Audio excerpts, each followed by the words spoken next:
Alternative politics जो है ये खड़ा नहीं हो पा रहा है, क्या जुट नहीं पा रहा है, लेकिन लोगों के मन में ये भी बात है कि ये जो पॉलिटिक्स होना चाहिए ये ज्यादातर बहुजन धाराओं की जो विचार प्रणाली मानते हैं और उस विचार प्रणाली के साथ चलते हैं, ऐसी पार्टियां और पक्ष और संगठनों ने सबसे पहले जुड़ना चाहिए।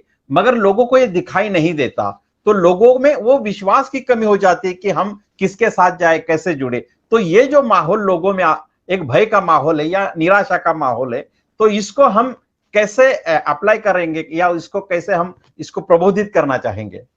देखिए, अगर मैं नेशनल लेवल की बात करूं, अगर स्टेट लेवल से थोड़ा मैं ऊपर आ जाऊं, क्योंकि हो सकता है स्टेट लेवल पे बहुत सारा कंफ्यूजन हो, लेकिन राष्ट्रीय लेवल की यदि मैं बात करूं तो अगर मैं कांग्रेस बीजेपी को छोड़ दूं तो जो सीरियस पॉलिटिकल पार्टीज है जिनका पॉलिसी, जिनको मालूम है देश और दुनिया में क्या करना है, तो वो 8-10 भी पार्टीज नहीं जिनका नेशनल लेवल का आउटलुक जो है वो क्लियर है। बाकी पार्टीज तो बहुत सारी है, लेकिन बाकी जो अपने अपने सेल्फ इंटरेस्ट से जो है वो जुड़ी हुई है। लेकिन जो पॉलिसी आउटलुक होना चाहिए, जो सोल्यूशन आउटलुक होना चाहिए, वो बहुत कम पार्टीज का और लीडर्स का क्लियर है। तो मैं ये समझता हूं कि देश की जनता ने जो है इस बात को भी समझने की जरूरत है कि राष्ट्रीय लेवल पे कांग्रेस बीजेपी को छोड़ के कौन सी वो 8-10 पार्टीज है या लीडर्स है जिनके अंदर में ये कैलिबर है। ये एक पहले आइडेंटिफिकेशन होना चाहिए। सिर्फ पार्टीज है, अभी कोई अध्यक्ष है, कोई सचिव है, तो वो लीडर्स नहीं हो जाते। प्रिंसिपल और पॉलिसी और प्रोग्राम क्लियर ना हो तो वो पार्टीज जो है कोई डेमोक्रेसी के लिए, देश के लिए या लोगों के लिए जो है वो यूजफुल नहीं हो जाती। तो पब्लिक को भी जो है ये मिनिमम आइडेंटिफाई करना चाहिए, क्योंकि कई पार्टीज जो 2,500 में तो ऐसी पार्टीज है, देखिए अगर आप इलेक्शन का डेटा देखेंगे तो 150-200 पार्टीज भी चुनाव नहीं लड़ती है। ये 2,500 पार्टीज में बाकी पार्टीज तो किसी और पर्पस के लिए बनी हुई है। फिर इसमें 150-200 पार्टीज में कम से कम 80-100 पार्टीज ऐसी है जो बीजेपी कांग्रेस के लिए वोट कंफ्यूज करती है। तो जनता को वोट कंफ्यूजिंग पार्टीज है, जिसको हिंदी में वोट कटवा पार्टी भी बोला जाता है। तो वोट कटवा पार्टी या वोट कंफ्यूजिंग पार्टीज मेजॉरिटी 80 से 100 वो हो जाती है।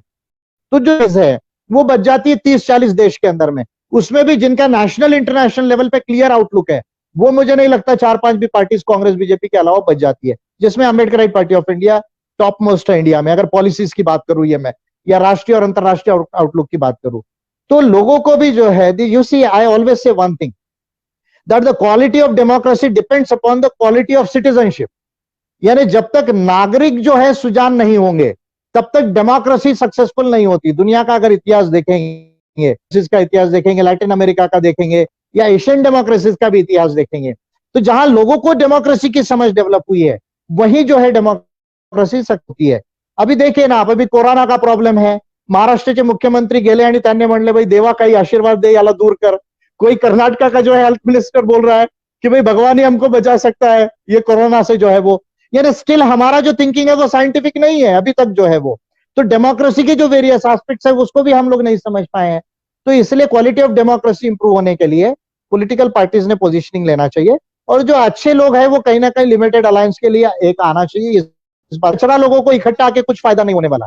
हाँ सर जी, एक राजनीतिक पार्टी के प्रमुख नेशनल प्रेसिडेंट के तौर पे अगर हम ये अगर पूछे कि अम्बेडकराइट पार्टी के नेशनल प्रेसिडेंट होने के नाते यदि राष्ट्रीय राजनीति में अगर आने वाले चुनाव में एक गठबंधन के तौर पे अगर लीडरशिप करना चाहोगे, तो कांग्रेस और बीजेपी को छोड़कर किन 8-10 पार्टियों को आप साथ लेना चाहोगे और इसके लिए क्या करना चाहोगे सर जी?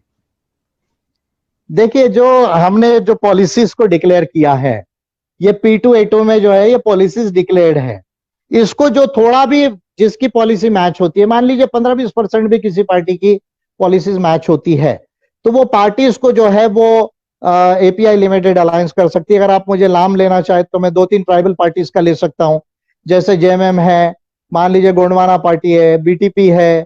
अगर साउथ इंडियन पार्टीज की बात करूं तो मैं जैसे DMK है ना, इस तरह से, या JDS है, या अगर मैं थोड़ा सा और ऊपर चले जाऊं तो SP-BSP में से एक पार्टी हो सकती है। तो इस तरह के जो है पार्टीज, कुछ लिमिटेड पार्टीज है जो इसके करीब आएगी, जो नेशनल लेवल पे अगर एग्री करती है एक पॉलिसीज को, तो ऐसी 8-10 पार्टीज निकल सकती है जिनमें कुछ सुजानता है, जो कुछ उस लेवल तक जा सकती है। सर, आपकी पार्टी जो है खासतौर पे उसको ट्राइबल एरियाज जो है या आदिवासियों का जो एरिया है उसमें काफी हद तक उसको स्थान है आपकी पार्टी का।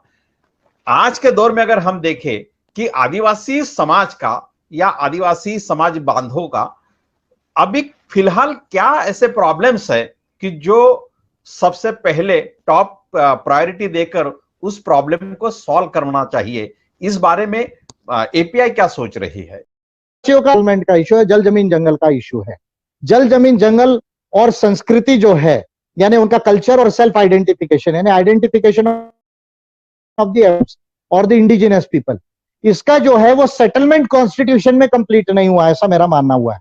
यानी अगर आप 5th शेड्यूल 6th शेड्यूल को यदि आप देखते हैं तो संविधान में जो इंडिजिनस राइट्स का सेटलमेंट, तरह से सेटलमेंट नहीं हुआ है।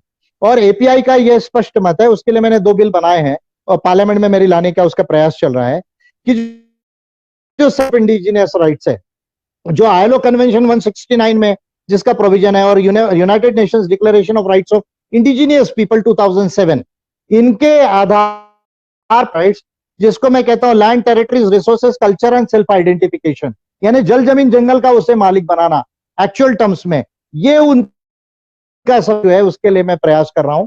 और मेरी बात को ट्राइबल लोग बहुत बड़े पैमाने पर इंडिया में समझ रहे हैं, इस बात की मुझे खुशी है। जी, बहुत बहुत बढ़िया बात है आपकी। लेकिन अभी कुछ ट्राइब जो विचारवंत है, जो सोचने वाले कार्यकर्ता है, उनका वो एक बात उभर कर ला रहे हैं सामने कि हम आदिवासी है, यहाँ के मूल निवासी है, यहाँ के पूर्वज है, लेकिन हमें अभी केवल एक अनुसूचित जमाती बना दिया गया है। ये उनके एलिगेशंस होते हैं। तो ये जो एलिगेशंस उनके आ रहे हैं, तो इसके संदर्भ में आप क्या कहना चाहोगे सर? नहीं, देखिए, ट्राइब्स आर नॉट कास्ट, यानी tribes are, you see, ethnic communities जो है। तो यदि आप की उत्पत्ति में जाओ होमोसेपियंस के, तो हम सभी आदिवासी थे पहले। यानी गांव में आने के पहले जब हम जंगल में रहे तो जंगल में सब आदिवासी थे, फिर गांव में आ गए, गांव से शहरों में, वहां से फिर बाइफर्केशन हुआ है। तो यदि आप ओरिजिन ऑफ अगर होमोसेपियंस को देखेंगे और उसके कल्चर्स को यदि देखेंगे तो सारे लोग जो है वो आदिवासी थे। अब ट्राइब, ये जो वर्ड है, एक्चुअली ट्राइब जो वर्ड है दैट इज नॉट कास्ट, लेकिन अगर आप हिंदी में देखेंगे तो सर्टिफिकेट में जनजाति है। तो ये जो ट्रांसलेशन कॉन्स्टिट्यूशन में हुआ है, हिंदी ट्रांसलेशन, वो अप्रोप्रिएट नहीं है। एक्चुअली कॉन्स्टिट्यूशन में एबोरिजिनल ट्राइब्स ये वर्ड होना चाहिए था, वो मिस हुआ संविधान सभा में। क्यों हुआ, कैसा हुआ, इस पर मैंने कभी इनडायरेक्टली बातें की है, आज उस पर मैं नहीं कहना चाहूंगा।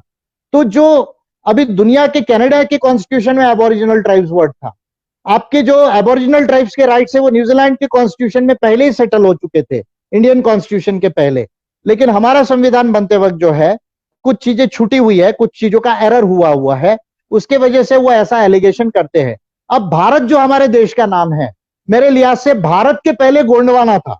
यदि आप ट्राइबल कंटेक्स्ट में देखेंगे तो भारत के पहले गोंडवाना था, लेकिन जब हमारे देश का, इंडिया का हिंदी ट्रांसलेशन का जब हमें, तब हमने वैदिक कल्चर से जो है वो भारत को अडॉप्ट किया है। तो ऐसे बहुत सारे अनरिजॉल्व्ड इश्यूज है भारत के अंदर में, जिसको हमें सेटल करने की जरूरत है।